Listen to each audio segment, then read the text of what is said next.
semuanya, perkenalkan nama aku Ferlisania Ramadhani dengan NIM 2416050018. Aku dari jurusan Perbankan Syariah kelas A. Pada kesempatan kali ini aku akan membahas mengenai penyajian, pengungkapan, dan peran DPS dalam akuntansi lembaga keuangan syariah. Materi ini menjelaskan bagaimana setiap akad syariah disajikan dan diungkapkan dalam laporan keuangan berdasarkan PSAK syariah yang berlaku. Nah, sebelum membahas lebih jauh, perlu kita ketahui bahwa setiap akad syariah memiliki standar akuntansi masing-masing. Standar tersebut diatur dalam PSAK syariah agar pencatatan dan pelaporan transaksi dilakukan secara seragam dan sesuai dengan prinsip syariah.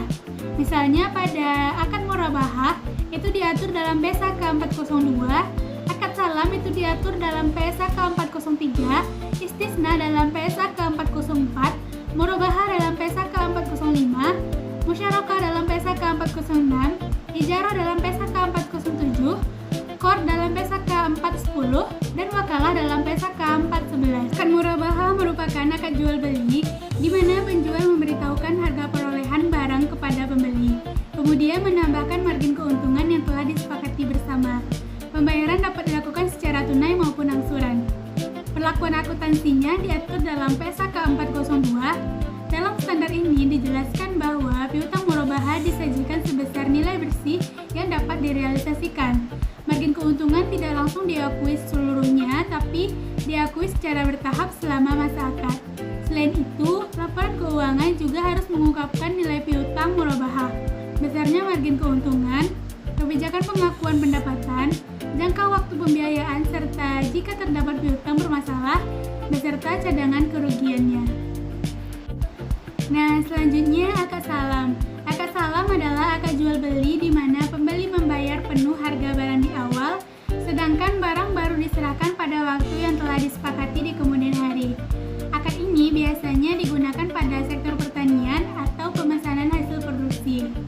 Perlakuan akuntansi dalam akad salam ini diatur dalam PSAK 403. Dalam laporan keuangan, aset salam dicatat sebesar nilai tercatat hingga barang diterima. Setelah barang diterima, aset tersebut direklasifikasi sesuai tujuan penggunaannya, misalnya menjadi persediaan. Pengungkapan yang wajib dilakukan meliputi nilai aset salam, spesifikasi barang, waktu penyerahan, serta kebijakan akuntansi yang digunakan. Selanjutnya, akad istisna. Akad istisna merupakan akad jual beli dalam bentuk pemesanan pembuatan barang sesuai spesifikasi yang telah disepakati. Berbeda dengan salam, pembayaran pada akad istisna dapat dilakukan di muka, secara bertahap, ataupun setelah barang selesai dibuat. Perlakuan akuntansinya diatur dalam PSAK 404. Piutang atau aset istisna disajikan sebesar nilai bersih yang dapat direalisasikan. Pendapatan diakui sesuai metode pengakuan pendapatan yang digunakan. Selain itu, laporan keuangan harus mengungkapkan nilai piutang atau aset istisna, keuntungan yang diperoleh, metode pengakuan pendapatan, serta jangka waktu penyelesaian kontrak. Selanjutnya adalah akad mudharabah.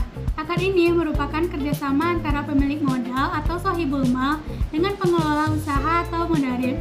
Keuntungan dibagi berdasarkan nisbah yang telah disepakati, sedangkan kerugian ditanggung oleh pemilik modal selama tidak disebabkan oleh kelalaian pengelola. Akuntansi mudharabah diatur dalam PSAK 405. Investasi mudharabah disajikan sebesar nilai tercatat, sedangkan bagi hasil diakui sesuai nisbah yang telah disepakati.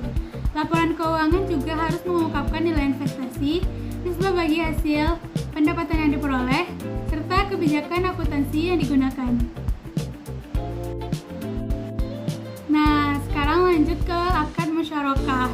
Musyarakah merupakan akad kerjasama di mana dua pihak atau lebih bersama-sama memberikan modal untuk menjalankan suatu usaha. Keuntungan dibagi sesuai dengan kesepakatan, sedangkan kerugian dibagi berdasarkan porsi modalnya masing-masing. Perlakuan akuntansi diatur dalam PSAK 406, di mana investasi musyarakah disajikan sebesar nilai tercatat dan pendapatan bagi hasil yang diakui sesuai akad.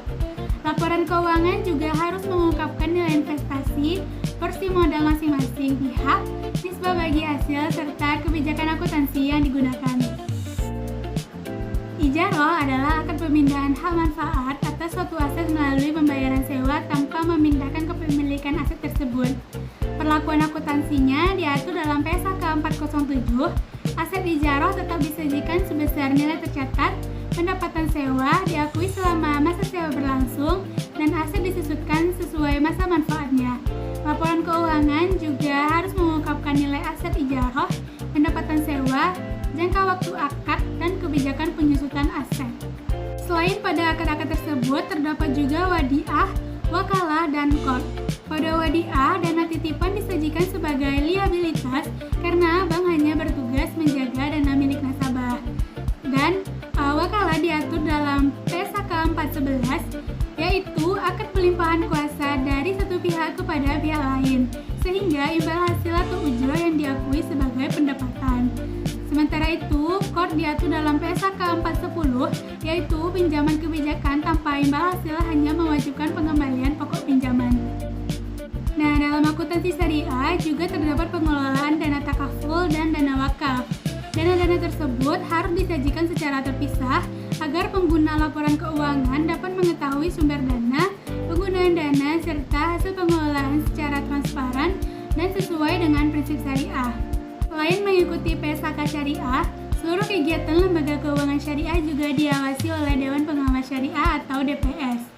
Tugasnya DPS bukan hanya mengawasi kepatuhan syariah, tetapi juga memberikan nasihat kepada manajemen, menilai produk baru sebelum diterapkan, memastikan pelaksanaan fatwa DSN MUI, melakukan audit secara berkala, serta memberikan opini mengenai kepatuhan syariah dalam laporan tahunan lembaga. Sebagai penutup, dapat kita simpulkan bahwa setiap akad syariah memiliki karakteristik dan perlakuan akuntansi yang berbeda sesuai dengan PSAK syariah yang mengatur. Penyajian dan pengungkapan yang tepat akan menghasilkan laporan keuangan yang transparan, akuntabel, dan sesuai dengan prinsip syariah. Oleh karena itu, keberadaan Dewan Pengawas Syariah juga menjadi sangat penting untuk memastikan seluruh kegiatan lembaga keuangan syariah tetap berjalan dan sesuai dengan ketentuan syariah. Sekian penjelasan dari saya. Terima kasih. Assalamualaikum warahmatullahi wabarakatuh.